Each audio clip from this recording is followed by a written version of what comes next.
instant, nous recevons l'une des voix d'Europe 1, les yeux bleus de France 2. Olivier Delacroix arrive dans un instant, mais avant cela, c'est l'heure des télescopages de Bruno Donnet. Bonjour Bruno. Bonjour Philippe. Tous les jours, Bruno, vous scrutez ici les bouleversements médiatiques et ce matin, un an après le début de la guerre en Ukraine, vous avez été frappé par deux documents que vous avez vus hier. Oui, télescopage ce matin, Philippe, entre deux reportages qui racontent chacun à leur manière l'histoire d'un changement, d'une mutation spectaculaire en Russie.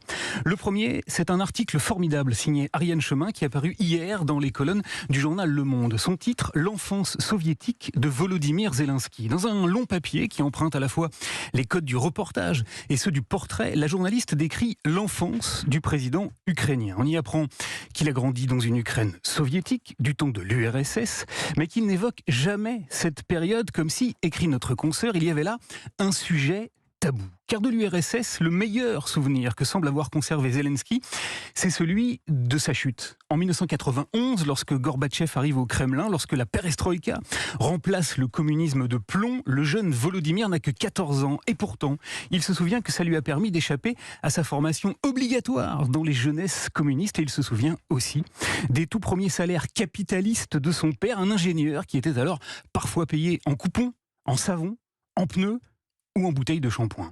Mais de ce passionnant papier, Philippe, j'ai surtout retenu une phrase prononcée par un ami d'enfance de Zelensky, qui a dit à Ariane Chemin « Les gens se sont réveillés dans un autre pays sans savoir comment vivre ». Et cette petite phrase-là, Bruno, vous y avez songé en découvrant hier soir un autre reportage sur France 5 cette fois. Oui, car l'émission C'est Politique s'est intéressée pour sa part au sort des journalistes du grand quotidien russe Novaya Gazeta. Et figurez-vous que eux aussi se sont réveillés dans un autre pays sans savoir comment vivre. Je me sens en sécurité ici. Pourquoi ? Eh bien tout simplement parce que comme Maria Epifanova, qui dirige l'emblématique journal d'opposition russe, le seul à avoir encore une voix libre, les 30 journalistes qui le fabriquent au quotidien ont dû fuir leur pays. Ils vivent aujourd'hui à Riga, en Lettonie.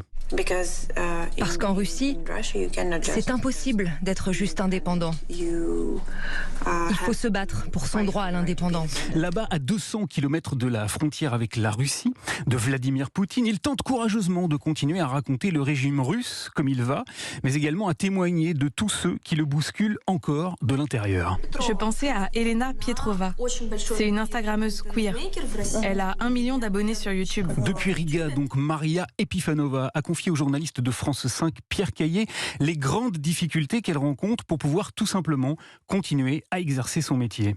On n'est pas des militants, on est des journalistes. Et j'ai été saisi par sa façon de devoir finalement préciser, presque justifier l'idée même qu'elle se fait de son travail. Mais des journalistes indépendants, ça fait automatiquement de nous des opposants. Eh oui, car avant la guerre, la situation des journalistes de Novaya Gazeta était déjà très difficile, mais depuis le 28 février dernier, elle est devenue impossible, intenable. Kirill Martynov, l'un des journalistes les plus emblématiques du journal, l'a dit au reporter de C'est Politique. En Russie, il risque aujourd'hui 20 ans de réclusion. Vous savez, c'est vraiment un sentiment très étrange. Je me sens en sécurité ici et en même temps, pas loin de là, je sais que je peux me retrouver jeté dans une prison russe.